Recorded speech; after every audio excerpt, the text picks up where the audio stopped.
नमो नमः आप सभी सदस्यों को मेरी तरफ से। तो आइए आज हम जानते हैं कि पत्नी वामांगी क्यों होती है और क्यों कहलाती है।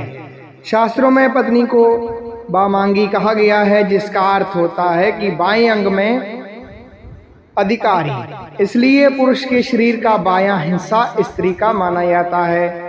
इसका कारण ये है कि भगवान शिव के बाएं अंग में स्त्री की उत्पत्ति हुई है, जिसका प्रतीक है शिव जी का अर्धनारीश्वर शरीर। यही कारण है कि हस्तरेखा विज्ञान की कुछ पुस्तकों में पुरुष के दाएं हाथ में पुरुष की और बाएं हाथ से स्त्री की स्थिति देखने की बात कही गई है। शास्त्रों में कहा गया है कि स्त्री पुरुष की वामांगी होती है, इसलिए सोते समय और सभा में सिंदूर दान, दीर्घागमन, आशीर्वाद ग्रहण करते समय और भोजन के समय स्त्री पति के बाएं ओर रहनी चाहिए।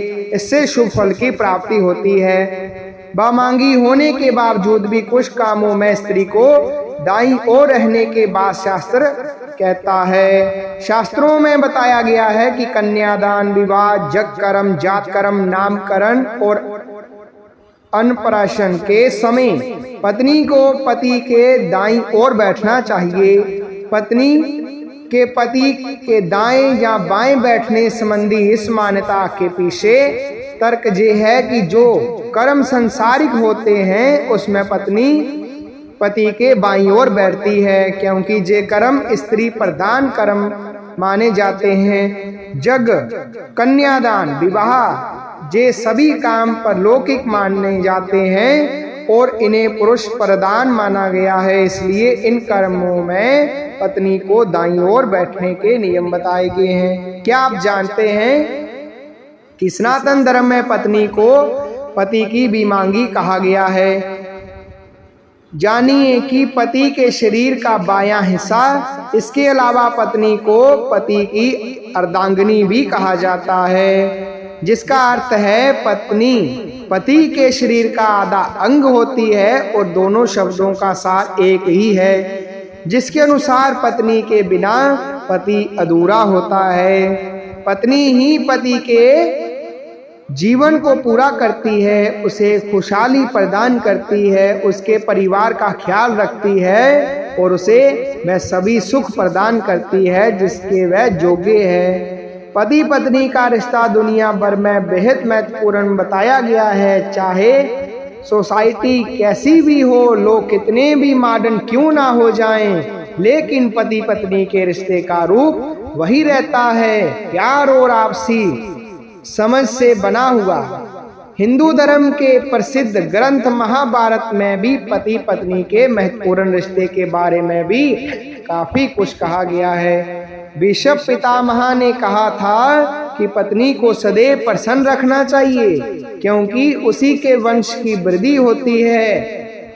वह घर की लक्ष्मी है और यदि लक्ष्मी प्रसन्न होगी तब घर में खुशियां ही खुशियां आएंगी। इसके अलावा भी अनेक धर्मों ग्रंथों में पत्नी के गुणों के बारे में विस्तार पूर्वक बताया गया है। आज हम आपको गरुड़ पुराण, जिसे लोग प्रचलित भाषा में गृहस्थों के कल्याण की पुराण भी कहा गया है, इसमें उल्लेखित पत्नियों को कुछ गुणों की संक्षिप्त व्याख्या करेंगे।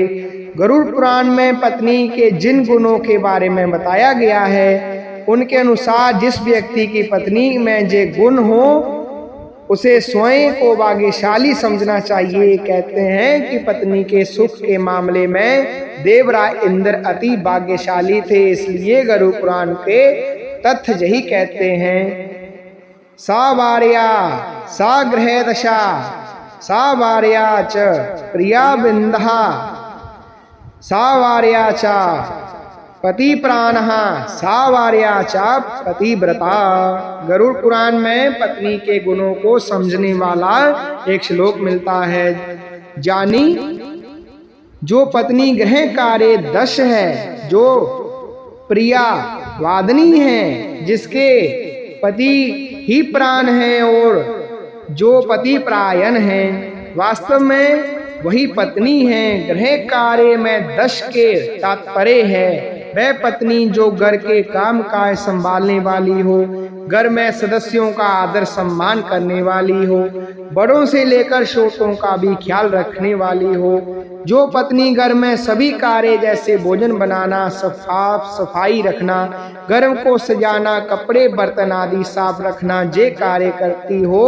वह एक गुण पत्नी कहलाती है। तो वही जो गुणी पत्नी कहलाती है। इसके अलावा बच्चों की जिम्मेदारी ठीक से निभाना, घर आए अतिथियों का मान सम्मान करना, कम साधनों में भी गृहस्थी को अच्छे से चलाने वाली पत्नी गरुड़ पुराण के अनुसार गुणी कहलाती है। ऐसी पत्नी हमेशा ही अपने पति को प्रिय होती है।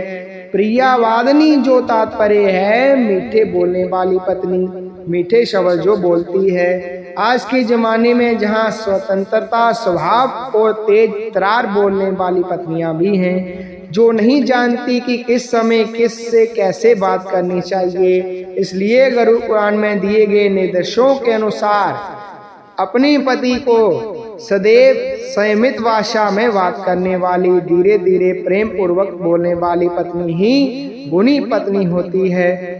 पत्नी द्वारा इस प्रकार से बात करने पर भी पति उसकी बात को ध्यान से सुनता है और उसे इच्छाओं को पूरा करने की कोशिश करता है।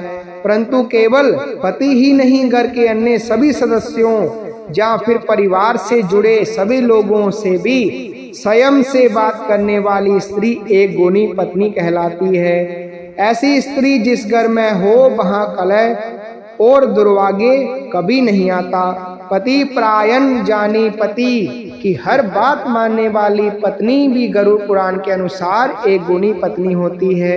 जो पत्नी अपने पति को ही सब कुछ मानती हो और देवता के समान मानती हो तथा कभी भी अपने पति के बारे में बुरा नहीं सोचती हो, वही पत्नी गुणी है। विवाह के बाद एक स्त्री न केवल एक पुरुष को पत्नी बनाकर नए घर में प्रवेश करती है, वरन वह उसे नए घर की बहू भी कहलाती है। उस घर के लोगों को संस्कारों से उसका एक गहरा रिश्ता बन जाता है। इसलिए शादी के बाद नए लोगों से जुड़े रीति रिवाज को स्वीकारना ही स्त्री की जिम्मेदारी है। जिसके अलावा एक पत्नी को एक विशेष प्रकार के धर्म को भी पालन करना होता है। विवाह के पश्चात उसका सबसे पहला धर्म होता है कि अपने पति व परिवार के हित में सोचे।